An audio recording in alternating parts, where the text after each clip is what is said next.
उदासीन है।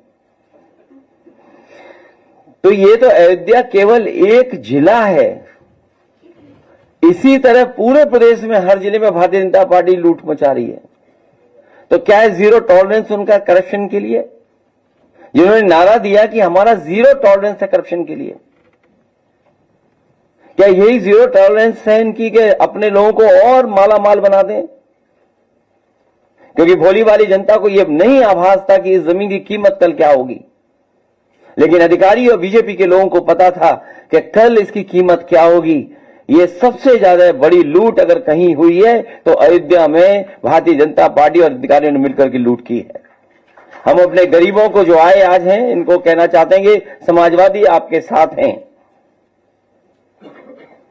और जितने भी विकास कार्य हो रहे हैं उसके विकास के खिलाफ नहीं है।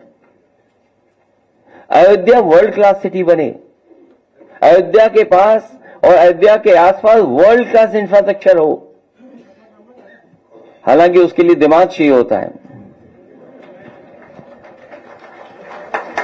अगर वर्ल्ड क्लास इंफ्रास्ट्रक्चर और वर्ल्ड क्लास सिटी बनाने के लिए हम अपने अयोध्या वासियों को भरोसा दिलाते हैं कि 2 साल के बाद जब सरकार समाजवादियों की आएगी, अयोध्या को वर्ल्ड क्लास सिटी और किसी भी हमारे गरीब किसान उसका नुकसान नहीं होने दिया जाएगा, उनकी ज्यादा से ज्यादा भरपाई की जाएगी। और अगर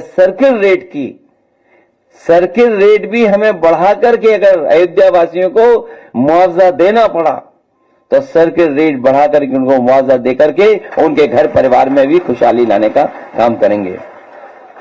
चाहे ओवरब्रिज हो या जो प्राइवेट बिल्डर्स को जमीन दी जा रही है, महर्षि योगी जी के नाम पर जो ट्रस्ट था उसमें भी कुछ अधिकारी लोग घुस गए हैं, पता लगा है,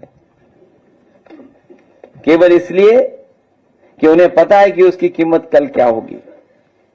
तो एक तरफ तो जहां ये लूट मची उत्तर प्रदेश में, वहीं अन्याय की सब सीमा टूट गई हैं। अभी हमें सुल्तानपुर के परिवार के सदस्य मिले जिनके बेटा इंजीनियर। कोई कल्पना कर सकता है आज के समय पर कि मुंह पर टेप लगा दिया जाए, हाथ पैर बांध दिए जाएं और पीट पीट करके उसकी जान ले ली जाए? क्या ये सुल्तानपुर की पहली घटना थी? इससे पहले भी इसी तरह की घटना हुई थी। अगर आपको याद हो कि भारतीय जनता पार्टी से संबंधित रखने वाले ने एक हत्या की थी वहीं पर सुल्तानपुर में। और अभी जो झूठी कहानी पढ़ी जा रही है इनकाउंटर को लेकर के, कोई ऐसा व्यक्ति नहीं है जो न जानता हो कि भारतीय जनता पार्टी की सरकार में झूठे इनकाउंटर हो रहे हैं, हत्या की जा रही है। जो मंगेश यादव की हत्या हुई है, गांव से लेकर के आसपास के लोग जानते हैं कि पुलिस रात में आई थी, उठा ले गई, पुलिस उठा करके लेके गई एसटीएफ।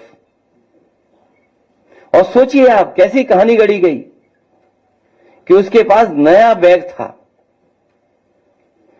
अमेरिकन टूरिस्ट बैग बताया गया, और जब बैग खोला गया तो उसमें भी कपड़े नए मिले शोरूम से खरीदे हुए। और जो मोटरसाइकिल मिली, सुनने में आ रहा है कि जो मोटरसाइकिल जिसकी चोरी हुई थी कई दिनों बाद एफआईआर लिखी गई,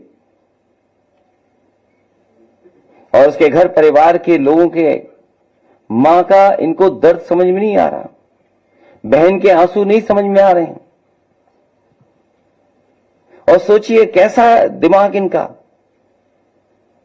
सरकार ने कैसी होशियारी दिखाई कि चप्पल में इनकाउंटर कर दिया। बताइए आप कैसा दिमाग है इन लोगों का, क्या होशियारी दिखाई। कौन नई तस्वीर देख करके बता सकता है कि यह झूठा इनकाउंटर हुआ था? और यह पहला झूठा इनकाउंटर नहीं है यूपी का, तमाम इनकाउंटरों पे उंगली उठी है।